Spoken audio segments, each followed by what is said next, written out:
Hi, welcome to ZBar. We've tried the Knob Creek 9-year, 12-year, 18-year, but I have never been able to find this Knob Creek 15. It has eluded me in my search for 5 years, and I finally found it on a hunt in Brooklyn, New York. Just a few weeks ago, I found it in Brooklyn, New York. I was so excited to buy it. So we're going to review it for you tonight. Does it that extra time in the barrel over that 12-year really make it worth the hunt that I've been hunting for 5 years? Or is it just turned into an oaky mess? So Knob Creek, if you don't know, is from Jim Beam.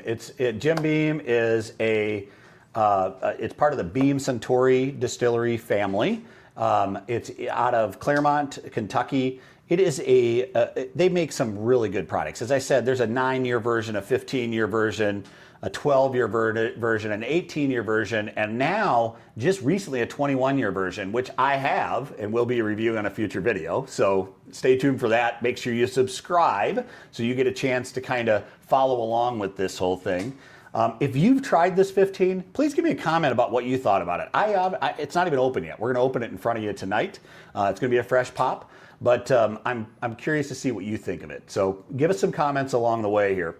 It's a limited edition product. As I said, I've been looking for it for 5 years. It's an annual release.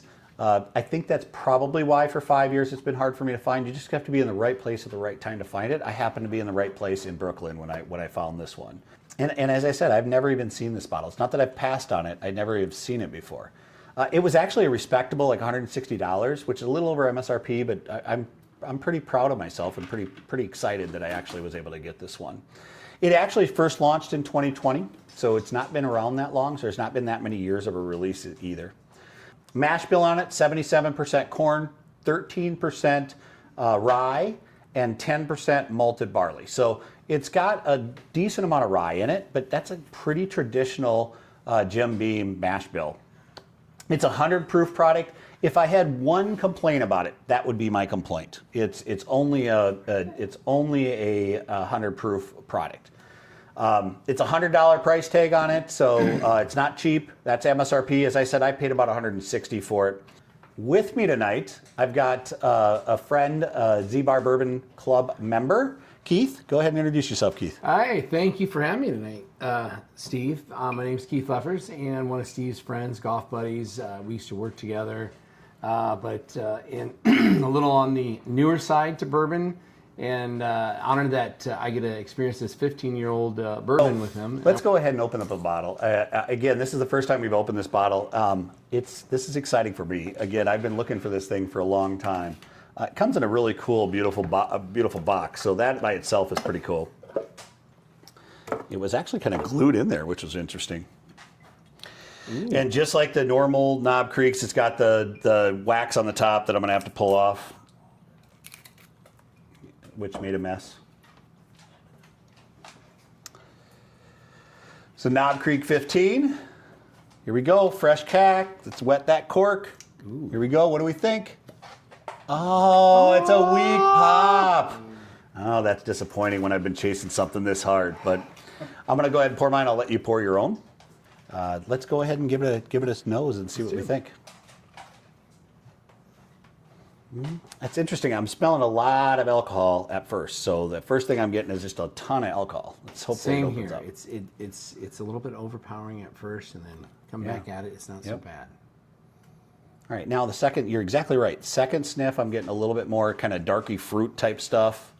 I'm not getting the sweet notes that I'm expecting. No, no sweetness at all here. But I am getting some fruits. I'll call it some fruity stuff. I don't know. I can't pick the fruits out. And maybe just a little bit of oakiness, which is, I call that just almost like an age on it. You can almost smell the age, which would make sense. It's a 15-year-old product. All right. Cheers. Let's give it a taste. Very warm when it first hits. It is. Especially on the front end. It gives you that little bit of a hug. It's like a very inviting hug. Oh, and then it opens up to, there's sweetness on the back though. Once you get to the back of it, it's way more sweet. The front, it's interesting. I don't have the normal kind of, I'll call it the sweet notes, like the caramels and vanillas is normally what you hit in bourbon on the front side of that, front side of a bourbon. This one, it's more, I'll call it like spices and raisiny, and it's those type of. That's I think the smell of the fruit that I'm getting is that type of a thing. More spice, Let me try again. not so much cinnamon or vanilla, but a little more on the bitter side of the spice. Yeah, you're right, and I think that's that raisin stuff that I'm talking about, and the spices, like a rye spice almost, like the rye is really coming through on it. It is. Maybe the second sip when I went into it, I'm maybe getting a little bit of more of a, I'll call it just a sweetness on the backside of that thing. So there is just a little bit of a sweetness thing. I don't know. I'm not picking up on the sweetness as much as I think it feels sharp, and it's kind of a little more, get the warm sense to it versus that. Yeah, it's certainly got a warm, it's a really good curl upper on the fire. Yes. And it's fall, and you want to just kind of have a nice warm drink, and after in an evening, it's very much got that vibe to it. It's got that vibe after you just went out and played some under par golf. That's right. Played some golf for November 1, and you're out there and you're enjoying and celebrating that. Yeah. You know what? I think it's pleasant. I will tell you that it's not quite lived up to the hype for me yet. So interestingly enough, I don't know that I'm in love with it, but I think I really like it. Yeah. I'm going to take one more sip here, and then we're going to give it our ZBar rating here. Let's see. I don't know what ZBar was expecting from this. I think this is nice. It's I didn't know what to expect with it, but I'm very pleased with it. Yeah, so. I am too. All right, so ZBar rating time, scale of 1 out of 5. You can go anywhere. You can do half points if you want between them. What do you give it? I'm giving it a 4. So things that we've sampled so far, I give this a 4. I really liked it. It's enjoyable, like you said. It's more, you know what you're going to get now with it. You have it. I would have it neat. I would sit down and enjoy it, and this would be a slow sipper for me. Yeah, I actually think you are right on. I think a 4 is the perfect rating for it. I would not give it, it's definitely not approaching a 5, which is so disappointing. When I hunt something, as long as I've been hunting this one, I want it so bad to be a 5. It's definitely not there. It's not at a spot that I would be like, oh my gosh, I got to have this. Another bottle of it. But it's a very solid pour, and it's way better than average. So I think a 4 is the perfect spot for it. So I think it's an excellent bourbon. If you want to find out again where I found this bourbon, I'm going to put up the Brooklyn, New York hunt that I did, where we actually found this bottle. It's worth a look. There was a ton of bottles there. It's really cool. And if you're ever in the New York area, that store is probably worth a stop. So that's a great spot for you to check out. Guy, this has been fun. So Keith, thanks so much for helping me chase it. And we will talk to you guys soon. Have a great week. Cheers. Cheers.